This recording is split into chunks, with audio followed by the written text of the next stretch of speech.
Along the Mississippi River Delta in Louisiana, there exists a document that has puzzled historians for over a century. Filed in the autumn of 1852, a property deed records something that should have been impossible under every law of the antebellum South. A man named Moses, born into slavery on Bellerive Plantation, became the legal owner of that very plantation just 8 months after his master's death. But the story doesn't end there.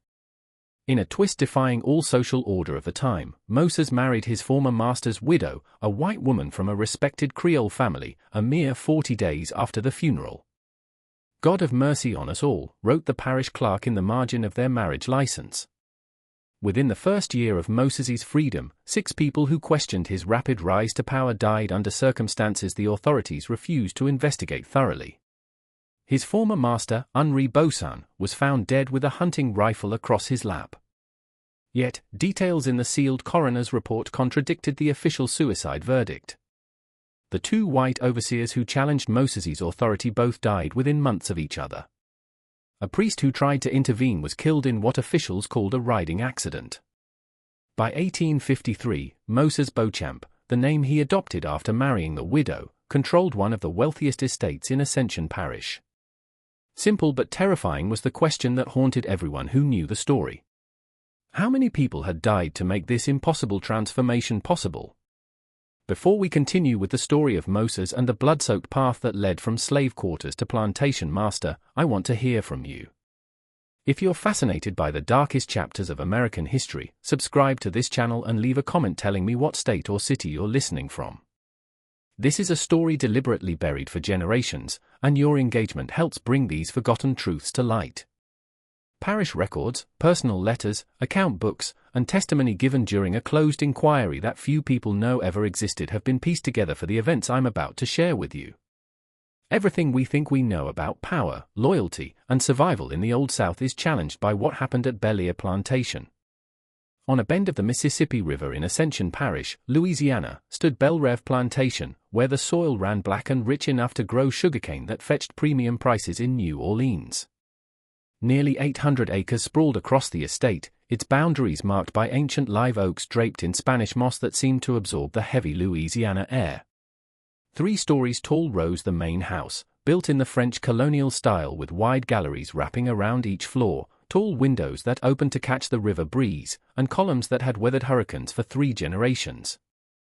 From his father in 1838, Henri Beauchamp had inherited Belleair, along with 63 enslaved people, a sugar mill that processed cane from neighboring plantations, and debts that would have crushed a lesser man. But a lesser man Henri was not. Ambitious, calculating, and possessed of a particular intelligence, he recognized opportunity in places others saw only obstacles.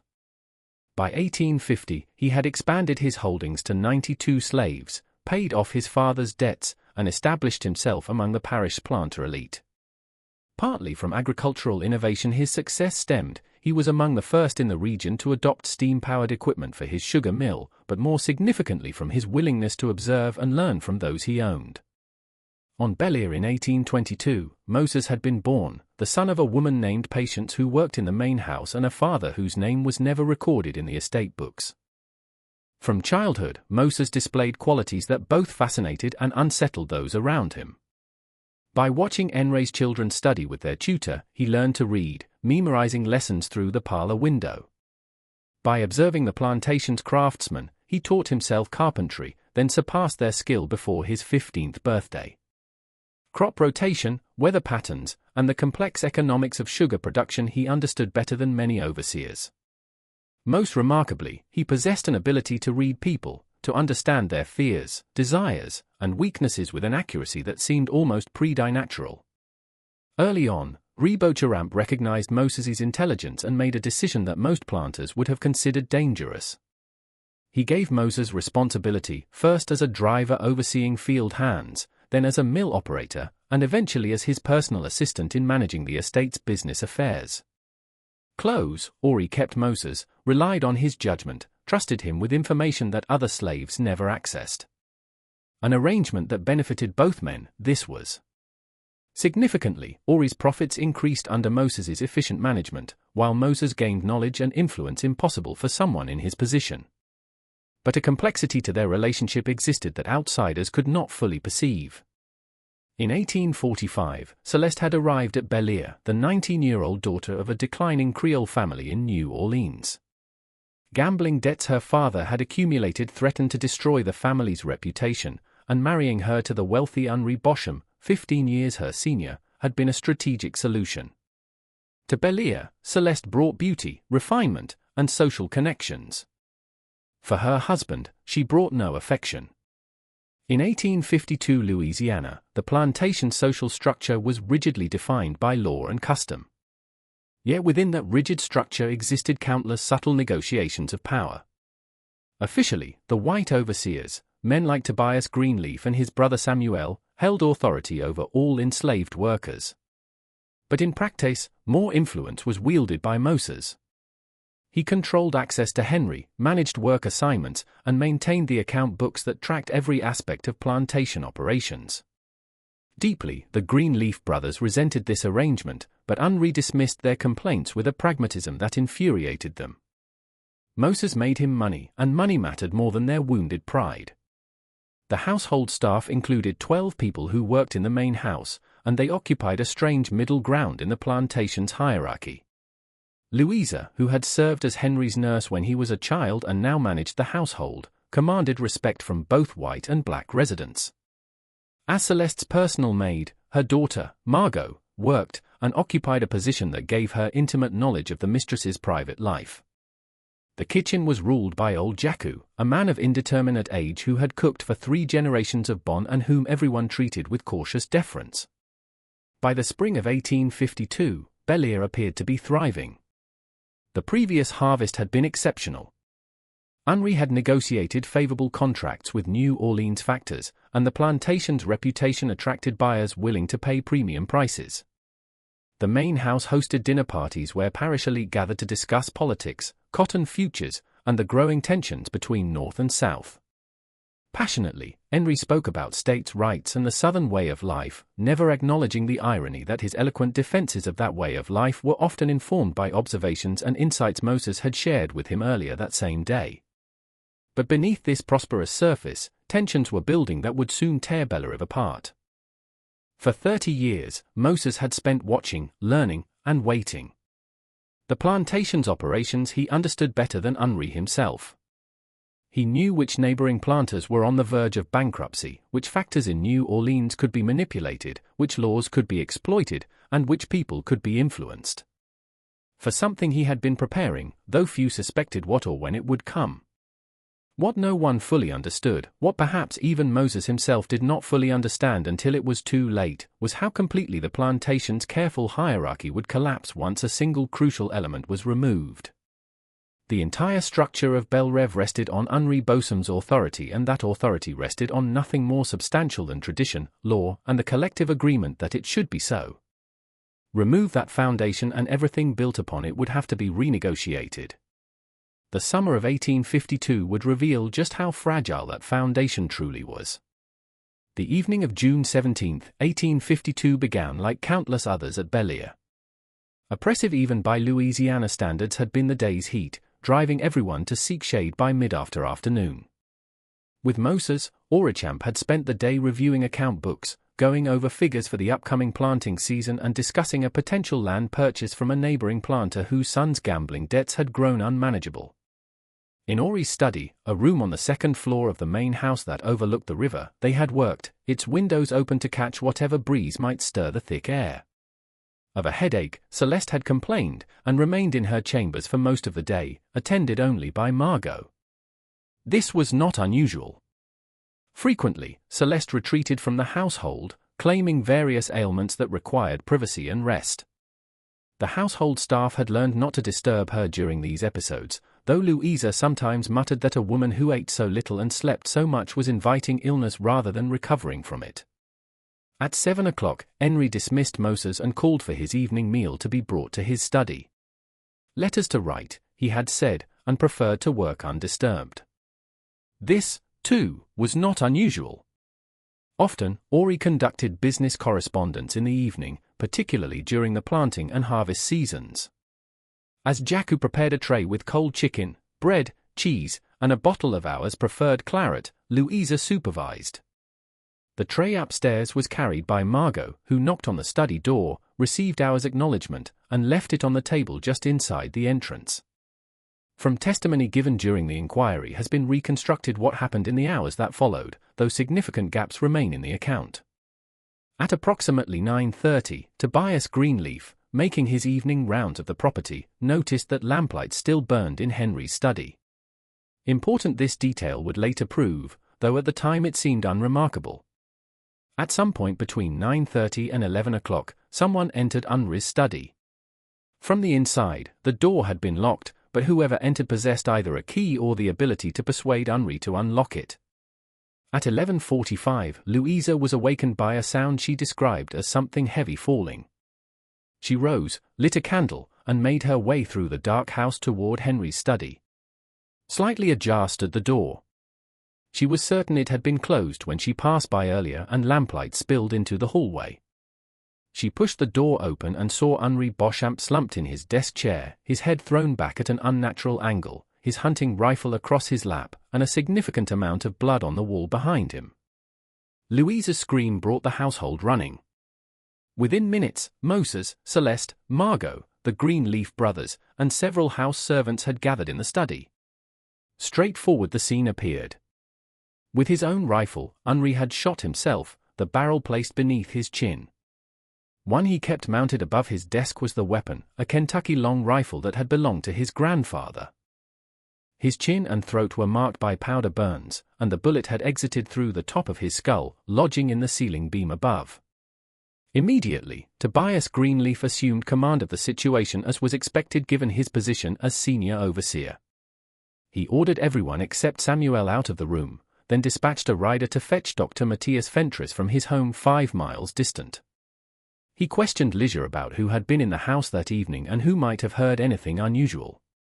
For signs of disturbance, he examined the study and found none. No overturned furniture, no indication of struggle, no forced entry. Shortly after 1 o'clock in the morning, Dr. Fentress arrived. He examined the body briefly, confirmed the obvious cause of death, and estimated that Henry had been dead approximately 2 to 3 hours. He noted the powder burns, the trajectory of the bullet, and the position of the body. His initial conclusion, recorded in his notes, was suicide. However, he also observed several details that troubled him enough to include them in a separate, more detailed report he would later submit to the parish coroner. First, no powder residue beyond what one would expect from recently handling the rifle showed on Henry's hands. Second, in a position that seemed awkward for someone who had just used it to shoot himself, the rifle had been found across Henry's lap. Third, nearly empty was a bottle of claret on the desk, but Henry was known as a moderate drinker who rarely consumed more than 2 glasses with dinner. Fourth, and most disturbing, an expression that Dr. Fentress struggled to characterize was born on Henry's face. Not the blank emptiness of sudden death, but something that resembled profound surprise mixed with what the doctor could only describe as recognition, as if Henry had understood something important in his final moment. The remainder of that night the household spent in a state of controlled chaos. After viewing her husband's body, Celeste had become hysterical, screaming, tearing at her hair, and requiring restraint by both Louisa and Margot before Dr. Fentress could administer laudanum. The Greenleaf brothers posted themselves in the study as guards, though what they were guarding against was unclear. Of practical arrangements, Moses took charge, sending riders to notify Henry's brother in Baton Rouge and the parish priest, organizing the household staff to begin preparations for the funeral, and ensuring that nothing in the study was disturbed until proper authorities could investigate. It was Moses's calm efficiency during this crisis that first raised suspicions in Tobias Greenleaf's mind. A man's master had just died violently. Yet Moses showed no visible distress, no disruption to his usual methodical competence. He gave orders as if he had anticipated this moment, as if he had already thought through every necessary step. When Greenleaf mentioned this observation to his brother later that morning, Samuel responded with a question that would echo through subsequent events. "How long do you think Moses has been waiting for this?" At dawn, the official investigation began. From the parish seat, Sheriff Antoine Teo arrived accompanied by 2 deputies and a justice of the peace named Aldrich Boudreau. They examined the study, questioned the household, and reviewed Dr. Fentress' preliminary findings. By noon, they had reached their conclusion. While intoxicated and despondent over financial troubles, Henri Bosch had taken his own life. The verdict satisfied legal requirements and preserved the family's reputation. Scandal enough was suicide without adding suggestions of foul play or household conspiracy, but several people found the official verdict difficult to accept. That Henri had shown no signs of despondency and had in fact been enthusiastic about upcoming business ventures, Tobias Greenleaf insisted. That the family's finances were actually quite healthy, Henri's brother, Armand, who arrived late on the 18th, pointed out, something he verified by reviewing the estate's account books with Moses. About certain physical evidence, Dr. Fentress privately maintained his reservations. And that Henri was not the type of man who would abandon his responsibilities through suicide, no matter what troubles he faced. Louisa, who had served the Beauchamp family for 45 years, told anyone who would listen. Yet, the inquiry was closed, the death certificate was signed, and preparations for Henri's burial proceeded. According to Louisiana law and Catholic custom, he should have been interred quickly, but the heat was intense, and Armand insisted on delaying the funeral until more family members could travel from New Orleans. In a sealed coffin in the Plantation's ice house, Henri's body was placed, and the funeral was scheduled for June 22. In a strange state of suspension, Belleair Plantation existed during those 5 days between death and burial. All normal work continued. The field still required tending. The mill still operated. The household still functioned. But everyone understood that fundamental change was coming. The question was what form that change would take. As Henri's closest male relative, Armand had legal authority, but he lived in Baton Rouge and had his own affairs to manage. Celeste was Henri's widow and would inherit significant assets. But Louisiana law restricted women's control over property, and she showed no capacity or desire to manage a plantation. Into positions of greater authority, the Greenleaf brothers assumed they would step, but they needed someone to sign their orders, someone with legal standing. As he had under Henri, Moses continued managing daily operations, and everyone accepted this arrangement because the alternative was chaos. He met with Armand to review accounts, corresponded with Henri's factor in New Orleans about existing contracts, and made decisions about planting schedules that could not wait for resolution of the estate. With the same calm competence he had always shown, he did all of this, and people began to forget, or perhaps they never truly believed, that his legal status had not changed. Enslaved, he was still. No legal authority whatsoever had every decision he made, every order he gave, every signature he placed on documents. On June 21, the evening before Henri's funeral, Moses requested a private meeting with Celeste. In the small parlor off the main hall, they met, the same room where Henri had once conducted business with visiting planters. Outside the closed door stood Margot. Propriety required a witness to any meeting between a white woman and an enslaved man, but she later testified that she could not hear what was discussed. Approximately 45 minutes the meeting lasted. When Moses emerged, his expression revealed nothing. When Celeste emerged 10 minutes later, she looked as if she had made a decision that both terrified and relieved her. On a Wednesday afternoon, the funeral took place with heat so oppressive that several attendees fainted during the graveside service. The ceremony was conducted by Father Dominique Leblanc, speaking of Henri's contributions to the parish, his business acumen, and his devotion to the Southern cause. He did not mention suicide. Such things were not discussed openly, but everyone present understood the implications of the carefully chosen words about God's mercy and the mysterious trials that test even the strongest souls. Immediately after the funeral, Armand Beauchamp departed, explaining that urgent business required his return to Baton Rouge. Before leaving, he had a brief conversation with Tobias Greenleaf in which he stated that the plantation's management would remain under current arrangements until the estate was properly settled. What those current arrangements were exactly, he did not specify. That he was being told to accept Moses's continued authority, at least temporarily, Greenleaf understood, and this understanding did nothing to diminish his growing resentment. That evening, as the household was settling after the exhausting day, Louisa was cleaning Henri's study, a task she had delayed as long as possible, when she noticed something that stopped her cold. The hunting rifle that had killed Fry was back in its usual place above the desk. She was certain it had been taken as evidence by Sheriff Theet. She was even more certain that she had not seen anyone return it. She mentioned this to Moses, who told her that Armand had arranged for its return before departing. Reasonable, this explanation was. Yet something about the way Moses delivered it, or perhaps something about the way the rifle, now hung, cleaned, and oiled, as if waiting to be used again, left Louisa profoundly uneasy. One other detail from that day deserves mention. Late in the evening, after most of the household had retired, Margot was helping Celeste prepare for bed when she noticed that her mistress was wearing a necklace Margot had never seen before. A simple piece it was, a gold chain with a small locket, old-fashioned in style, but well-crafted. When Margot asked about it, Celeste touched it absently and said it had belonged to her grandmother. Though she thought it odd that Celeste would choose to wear a new piece of jewelry on the day of her husband's funeral, Margot did not press the question. She did not know, could not have known that inside the locket was a small curl of dark hair and a folded paper containing 7 words written in Moses's distinctive hand. What we have begun cannot be undone. The weeks following Enray's death revealed fractures in Bellier's social structure that had always existed beneath the surface, but had been held in check by the weight of established authority. With that authority removed, every relationship, every assumption, every unspoken arrangement came into question. The plantation did not collapse immediately. That would come later, but it began a slow transformation that alarmed everyone who understood what they were witnessing. Moses continued to run Bellier's operations with an efficiency that even the Greenleaf brothers could not fault. The crops were tended, the mill operated profitably. Contracts with New Orleans factors were maintained, and the estate's accounts showed continued income. On paper, nothing had changed. In practice, everything had changed.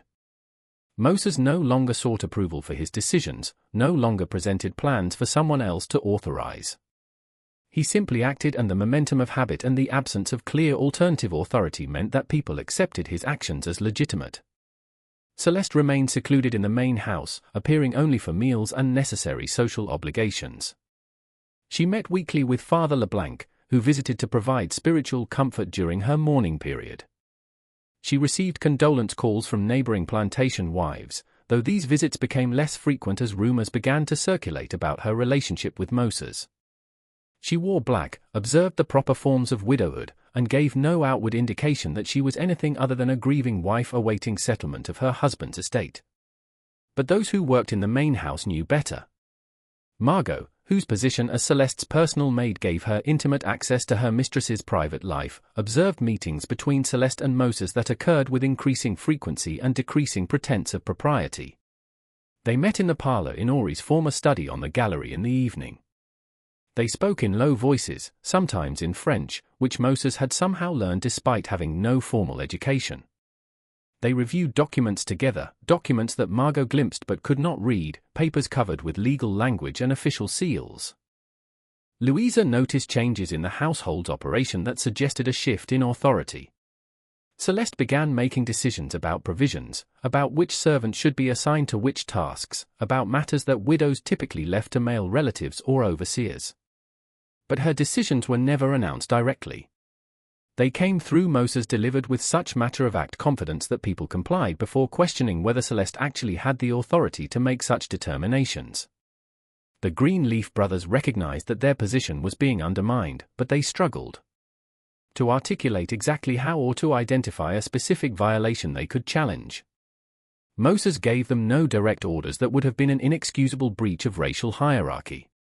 Instead, he simply informed them of decisions that had been made, changes that would be implemented, arrangements that were now in place. When they protested, he referred them to Celeste, who confirmed that yes, these changes had her approval as mistress of the estate. When they questioned whether Celeste had the legal authority to approve such changes, Moses pointed out that the estate was still in probate and that Armand Beauchamp had explicitly stated that current arrangement should continue. By late July, Tobias Greenleaf had become convinced that Moses was manipulating Celeste, possibly through threats, possibly through some other form of coercion he could not quite define.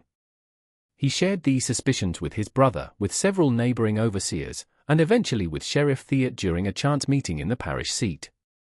The sheriff listened politely, but pointed out that suspicion was not evidence, and unless Greenleaf could demonstrate actual wrongdoing, actual crime, there was nothing the law could do. The sheriff also reminded him with careful emphasis that making unfounded accusations about a white woman's honor could have severe legal consequences for the accuser. On August 3, something occurred that brought these simmering tensions to a brief explosive confrontation. Moses had arranged the sale of 60 hogsheads of sugar to a New Orleans factor at a price significantly higher than Henry had negotiated for the previous year's crop. This was objectively good business, but Tobias Greenleaf chose to challenge the transaction, arguing that Moses had no authority to negotiate contracts and that the sale should be voided. Moses calmly explained that he had negotiated the deal on Celeste's behalf with her full knowledge and approval and that the contract had already been signed and the first payment received. Greenleaf, his frustration finally boiling over, made the mistake of explicitly stating what many had been thinking. "You forget your place, Moses. You forget what you are." The confrontation took place in the mill office with half a dozen witnesses present. Moses's response was quiet, measured, and absolutely devastating in its precision. "My place is wherever Madame Bosham determines it to be. If you question my authority, you question hers. If you question hers, you question the arrangements made by Meshulam before his departure. If you wish to challenge those arrangements, I suggest you travel to Baton Rouge and discuss the matter with him directly. Until you do so, I will continue to perform the duties assigned to me by the mistress of this estate." It was a masterful piece of verbal maneuvering, simultaneously invoking multiple sources of authority while offering no direct challenge to the racial hierarchy that everyone understood governed their world. Greenleaf was trapped. He could not challenge Moses without appearing to challenge Celeste. Could not challenge Celeste without appearing to exceed his own authority.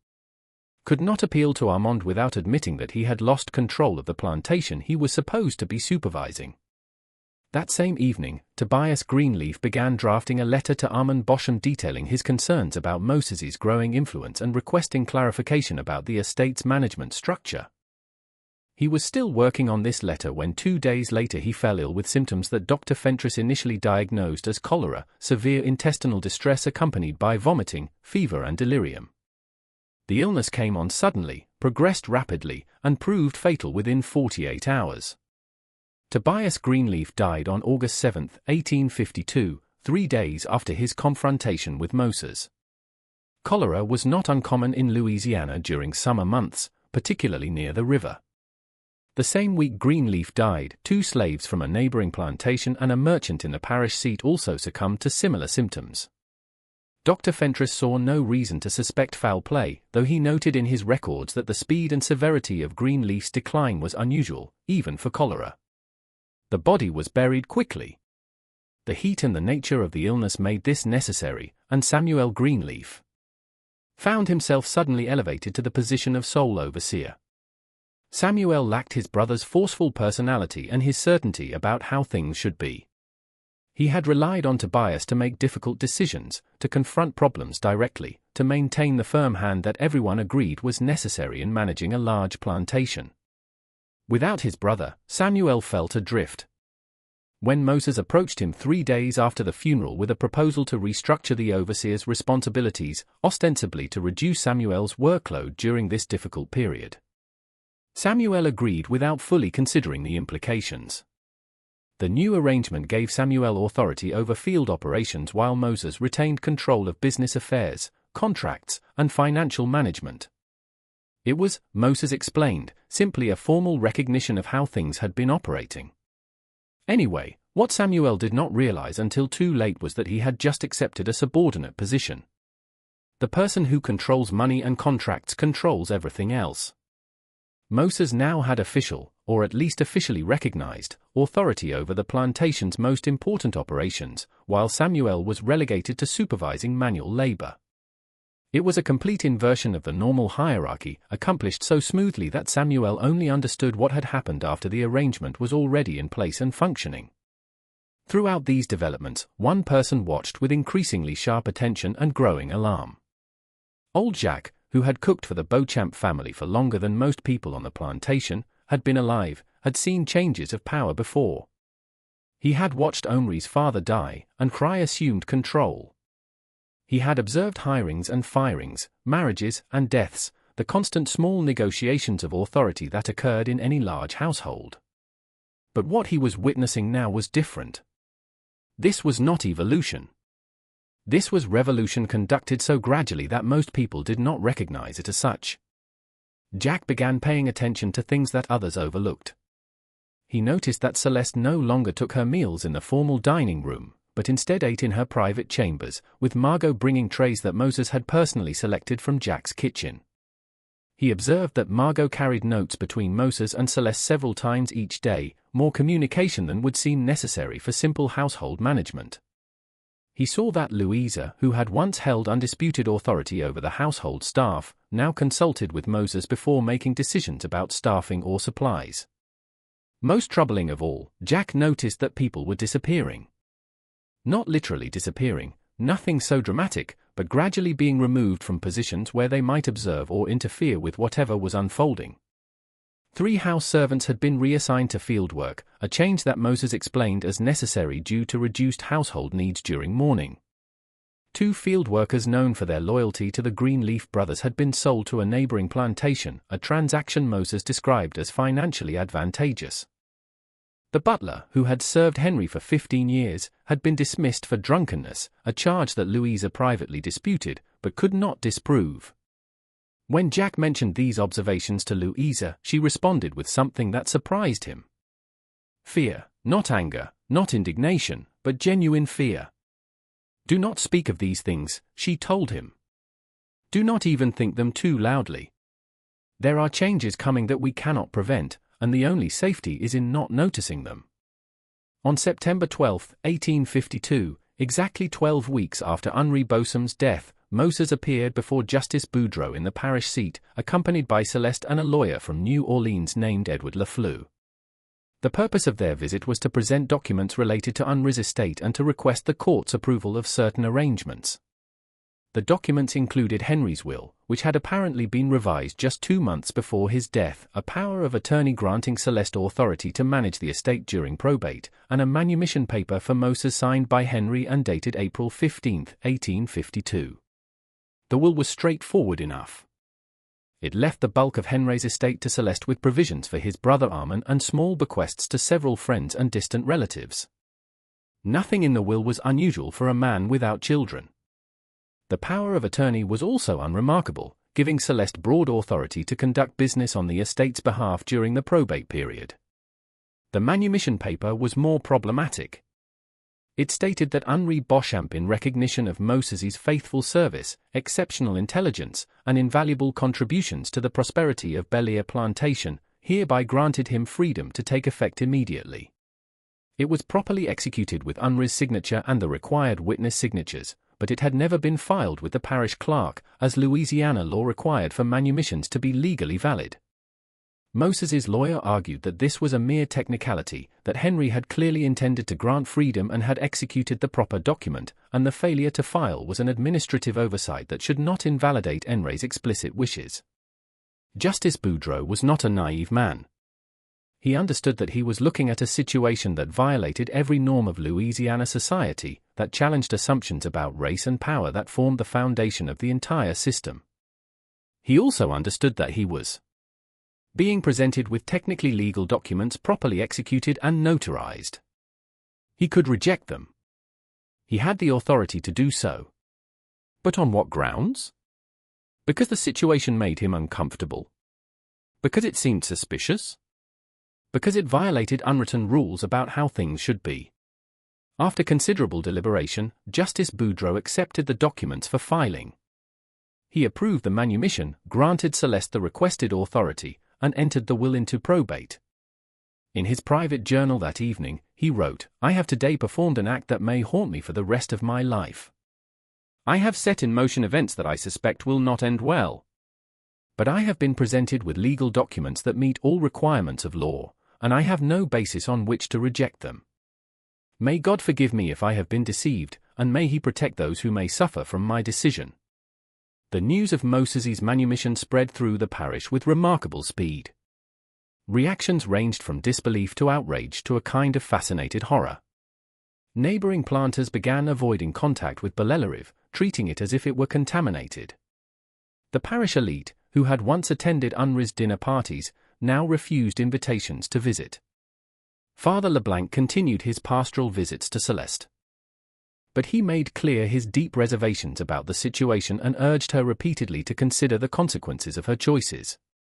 Samuel Greenleaf, upon hearing that Moses was now legally free, submitted his resignation effective immediately. He could not, he said, continue working under such circumstances.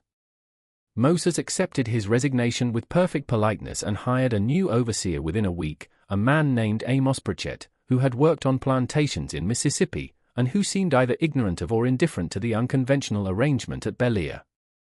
Throughout all of these developments, Moses maintained the same calm demeanor he had always shown. He conducted business, managed operations, and spoke with unfailing courtesy to everyone. He made no dramatic gestures, issued no proclamations, engaged in no behavior that could be characterized as insolent or presumptuous. He simply continued doing what he had been doing, with the single but monumental difference that he now did it as a free man. The question that everyone asked, that some asked openly and others only in whispers, was how this had happened. How had Moses convinced Unri to sign a man and mission paper? How had he obtained Unri's revised will? How had he persuaded Celeste to support his freedom and to work with him in managing the estate?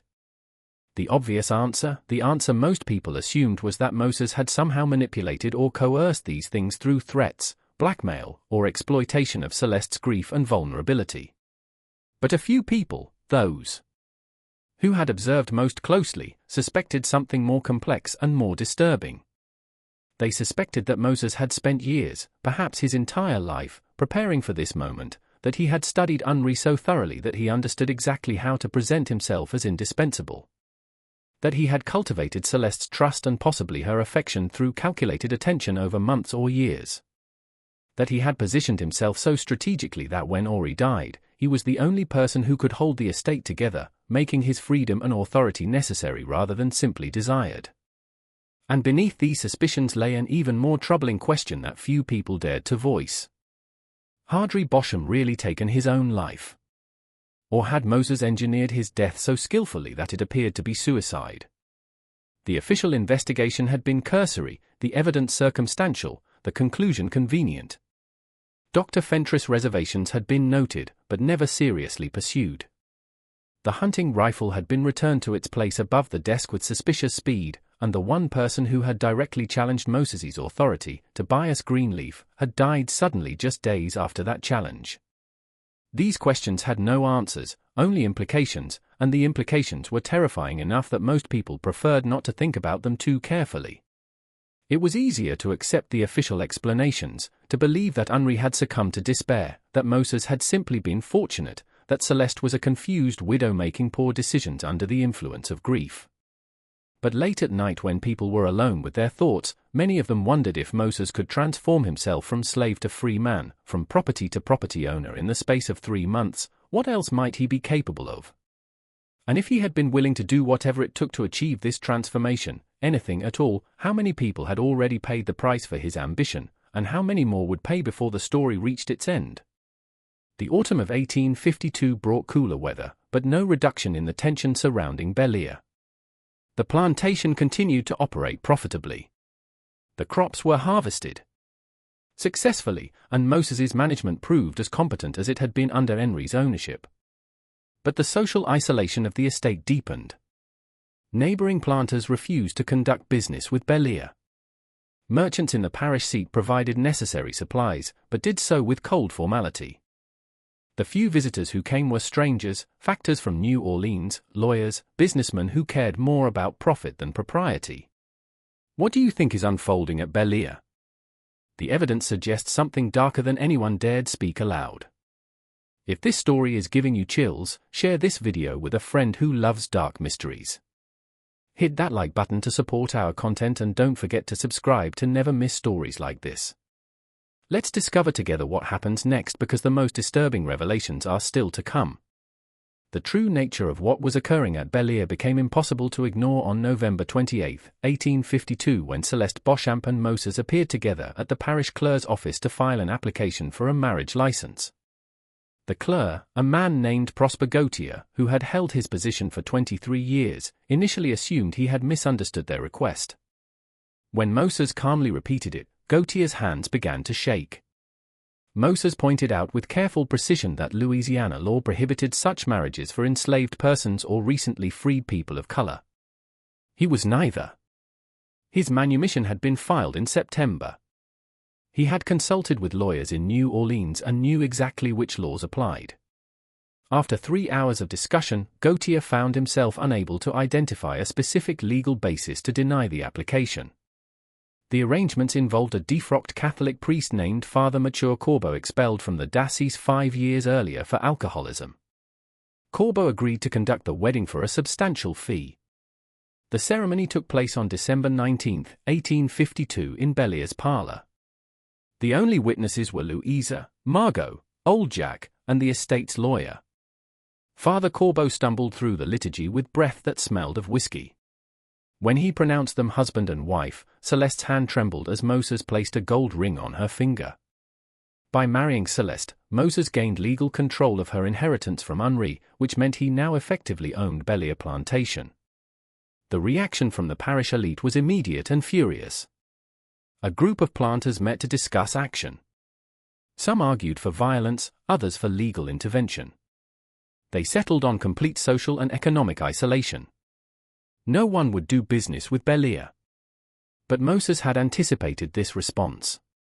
His factor in New Orleans was Joachim Tessier, an ambitious trader who cared more about profit than propriety.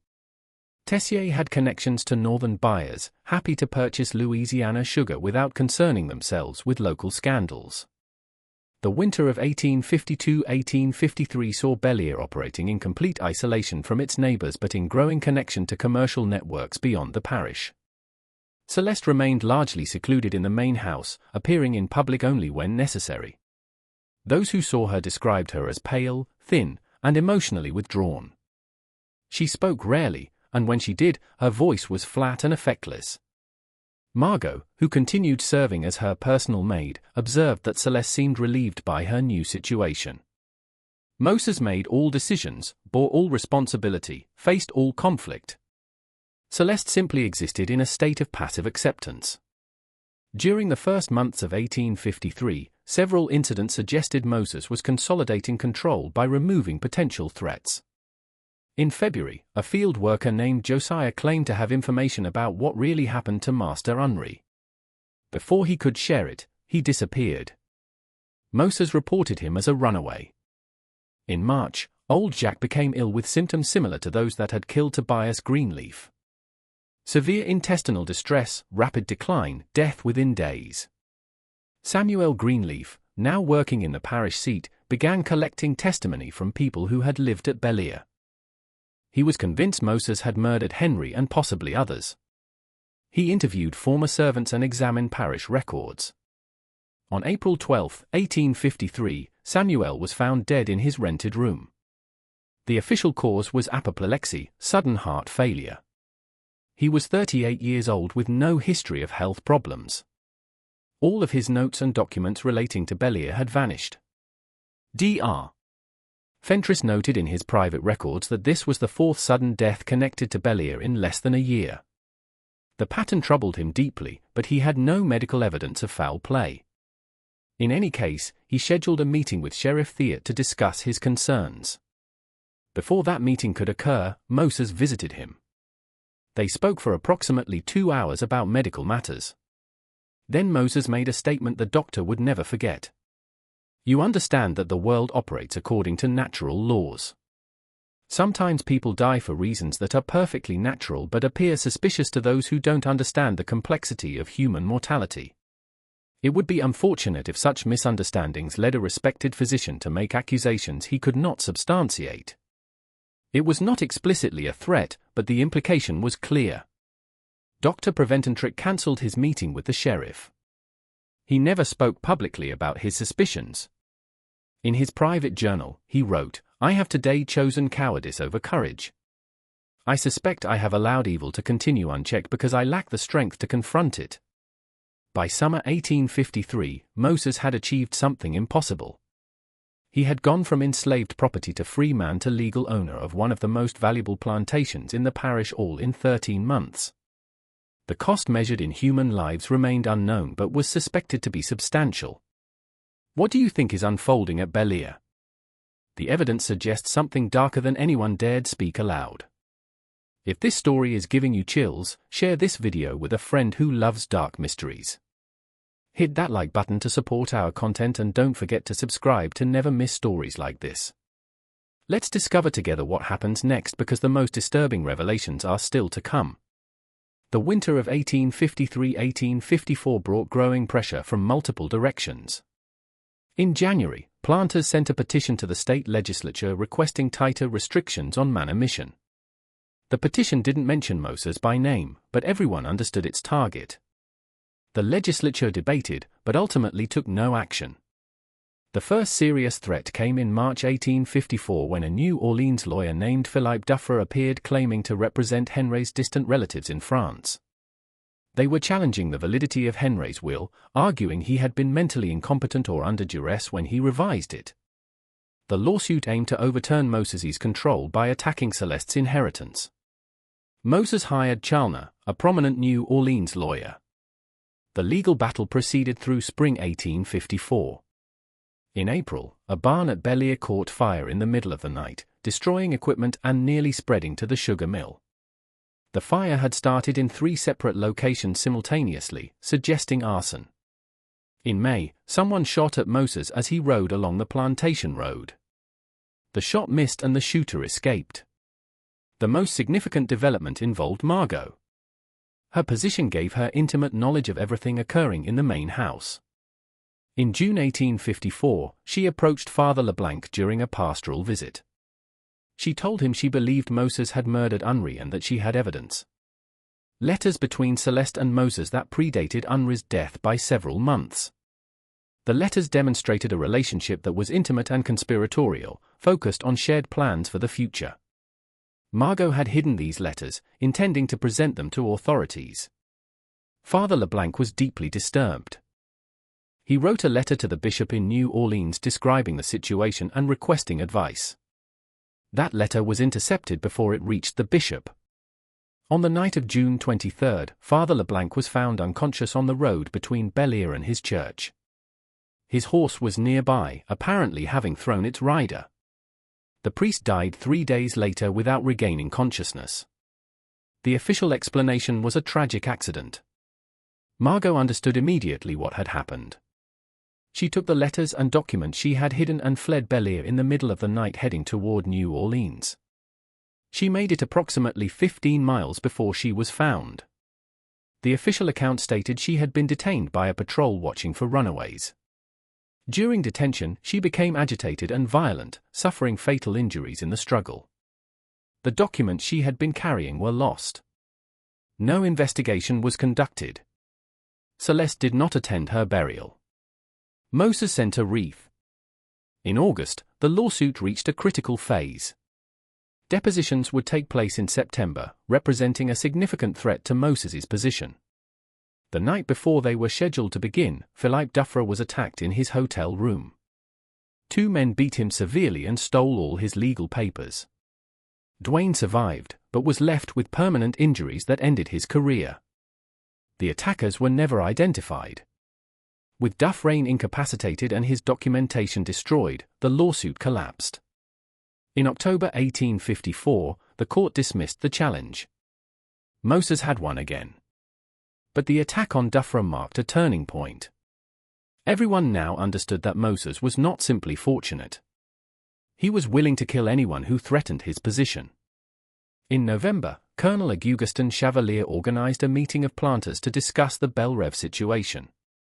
23 men attended. They discussed options ranging from legal challenges to extra-legal violence. A committee was formed. 3 men who would plan to eliminate Moses in a way that could be attributed to accident.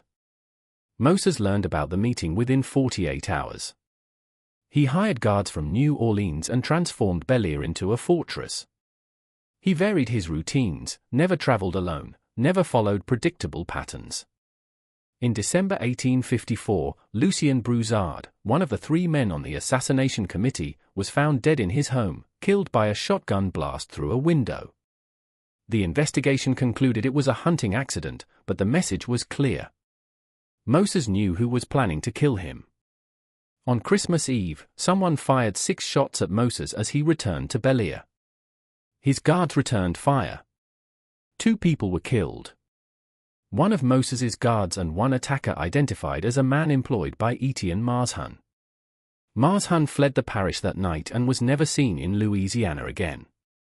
Colonel Chioalia survived 3 more weeks before dying in January 1855, officially from pneumonia, though his symptoms resembled the intestinal illness that had killed others who opposed Moses. By early 1855, Moses had eliminated or driven away everyone who had actively threatened him. He had proven he could not be dislodged, could not be killed, could not be defeated. But this victory came at a cost.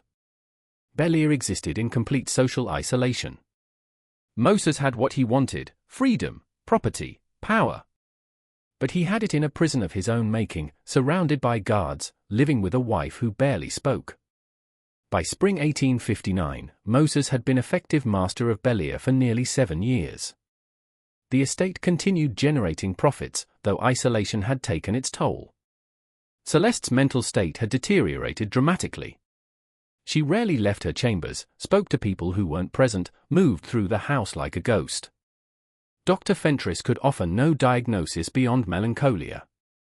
In May 1859, Louisa died peacefully at age 72. She left behind a sealed letter addressed to Dr. Fentress. It contained her account of everything she had witnessed: the mysterious meetings, the suspicious deaths, the systematic elimination of anyone who might challenge Moses. It was not legal evidence, but it provided a comprehensive narrative of Moses's transformation through calculated murder. Dr. Fentress read the letter and faced the decision that had haunted him for years. He chose to make a copy, seal the original with instructions to open it after his death, and deposit it with his lawyer in New Orleans. If Moses killed him, at least the truth would eventually emerge. But Moses did not kill him. By summer 1859, Moses seemed to have lost interest in eliminating threats. In August 1859, Moses announced he would free all enslaved people remaining on the plantation. Immediate and complete freedom for 73 people. The economic implications were staggering. Bel-Air's entire labor force would disappear, making continued operation impossible. But Moses proceeded anyway, filing manumission papers and making arrangements for those who wanted to leave. The decision mystified observers. Moses had realized that continuing to operate Bel-Air as a slave plantation made him complicit in the same system that had enslaved him. Freeing the people he owned was an attempt to break that cycle. To prove his transformation meant something beyond mere role reversal. Without enslaved labor, the fields could not be worked. The mill could not be operated. By October 1859, Moses had essentially dismantled the economic engine that had made Bel-Air valuable. Celeste's condition reached crisis. In September, she stopped eating entirely. Dr. Fentress found her in profound physical and mental collapse, conscious but unresponsive, existing in a state between life and death. Celeste died on October 17, 1859, 7 years and 4 months after Henry's death. The official cause was wasting disease and melancholia. Moses did not attend the funeral, sending only a wreath and a note. May she find the peace that eluded her in life. After Celeste's death, Moses was sole owner of Bel-Air. He had finally achieved absolute control and he discovered it meant nothing to him. In November he began selling off parts of Bel-Air, the mill, sections of land, equipment, livestock, furniture. By December, only the main house and a few surrounding acres remained. On December 28, 1859, Moses summoned Dr. Fentress. The doctor found him in Henry's study, surrounded by documents, looking physically healthy, but emotionally exhausted. Moses poured brandy and began to speak. What he said, Dr. Fentress would later record in his journal. Moses did not confess to murder, but he spoke about the nature of power, about what it cost to obtain and maintain. He spoke about slavery and freedom, about how both involved forms of control. He spoke about Celeste, about how their relationship had begun years before Henry's death, about how they had planned together to create circumstances allowing them both to escape. He did not say explicitly they had killed Henry, but the implication was clear. He did not detail the other deaths, but he acknowledged that many obstacles were removed and necessary actions were taken. Most disturbing, he spoke about regret. Not moral regret for people killed, but practical regret that his methods had isolated him so completely that victory became indistinguishable from defeat. He had achieved impossible transformation but created a life that satisfied him less than the one he had escaped. At the end, Moses asked, if you could know with absolute certainty that a terrible injustice would be corrected through terrible methods, would you accept that bargain? Would you sacrifice others, many others, to achieve something that should never have been denied to you? Dr. Fentress replied that he did not know. Moses smiled. That is the correct answer. Anyone who answers confidently does not understand the question. That was the last time Dr. Fentress saw Moses Boscan. On January 12, 1860, Moses disappeared from Bel-Air. He took with him whatever wealth he had accumulated from selling assets. He left no indication of where he was going. The house stood empty for weeks before neighbors noticed it had been abandoned. The remaining property eventually reverted to the state. No one ever saw Moses Beauchamp again. There were rumors, sightings in New Orleans, reports of a wealthy man of color in Mexico, but nothing confirmed. He disappeared as completely as if he had never existed. The story of Moses Boscan became a dark legend in Ascension Parish. People told different versions, emphasizing different elements. Some portrayed Moses as a brilliant tactician who beat an oppressive system. Others described him as a monster who murdered his way to power. The truth preserved in documents discovered decades later was more disturbing than any legend. Dr. Fentress' journal found after his death in 1871 provided a comprehensive account based on direct observations. Louisa's sealed letter offered corroborating details. Together they suggested Moses had been responsible for numerous deaths and that Celeste had aided him. But these documents also revealed something more complex. They showed Moses had been shaped by a system that treated human beings as property, that denied people agency based solely on race, that created conditions where the only path to freedom was through violence. The system had created Moses Bosch by denying him every legitimate avenue to the life he wanted. The legal questions surrounding Bel-Air were never fully resolved. The deaths between 1852 and 1859 remained officially unsolved. No one faced legal consequences except Philippe Dufresne, who survived his attack but never practiced law again. In 1868, a northern journalist named Theodore Wexler investigated the Bel-Air story but found most people refused to discuss it. He uncovered one intriguing detail. In 1867, a man matching Moses's description had been seen in Veracruz, Mexico, operating a successful merchant business. The man called himself Maurice Beaumont and was accepted as white. Wexler traveled to Veracruz, but found no trace of him. The final piece emerged in 1903 when letters were donated to the Louisiana Historical Society. Among lawyer Lafleur's papers was correspondence with a client who signed only as M.B. The letters dated between 1860 and 1897 discussed financial and legal matters. In one letter from 1889, M.B. wrote, "I have lived for many years now under a different name, free of the burden of who I was and what I did. I have been successful, respected, and I have harmed no one since leaving Louisiana. Yet, I remain haunted by whether my transformation was worth the price others paid. I traded their lives for my freedom, and I cannot determine whether this was justice or crime, revolution or murder." The letter continued, "I know history will judge me harshly if my story is ever fully told. I accept this judgment even as I maintain I had no other path available. The system that enslaved me created the monster who destroyed that system from within. If I am guilty, then slavery itself stands guilty of creating me." Whether these letters were actually written by Moses cannot be proven. But they suggested he survived for at least 37 years after disappearing from Bellerive, that he established a new life successfully, and that he spent those years grappling with the moral implications of his transformation. The story became a cautionary tale told differently depending on who was telling it. Some emphasized the danger of upsetting social order. Others pointed to it as evidence of slavery's corrupting influence. Still others dismissed it as exaggerated legend. The main house was demolished in 1887. The land was subdivided and sold. By 1900, nothing remained to mark where Bellier had stood. The cemetery where Henri and Celeste were buried was neglected for years before being restored in 1956. On Henri's gravestone, Henri Beauchamp 1807-1852, beloved husband and master of Bellier. On Celeste Beauchamp 1826-1859, may she rest in peace. No stone marked Moses's grave because no one knew where or when he died. Perhaps he lived many more years under a different name. Perhaps he died shortly after leaving Louisiana. Perhaps he spent the rest of his life looking over his shoulder waiting for someone to recognize him. The story leaves us with uncomfortable questions. Was Moses Beauchamp a hero or a villain? Was his transformation liberation or crime? Were his methods justified by the impossibility of achieving freedom through legitimate means, or do they damn him regardless?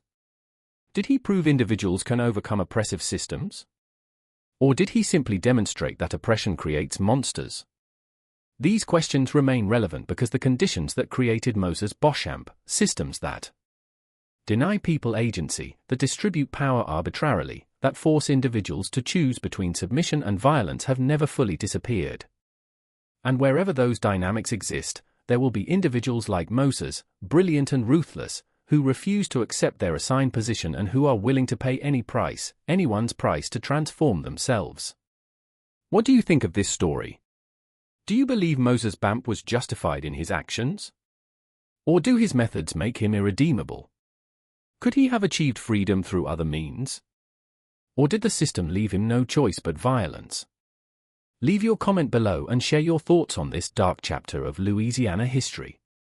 If you enjoyed this tale and want more stories exploring the shadows of America's past, subscribe to Liturgy of Fear, hit the notification bell and share this video with someone who appreciates history's uncomfortable truths. Remember, the past is never as simple as we want it to be. And understanding its complexity is the only way to avoid repeating its worst mistakes.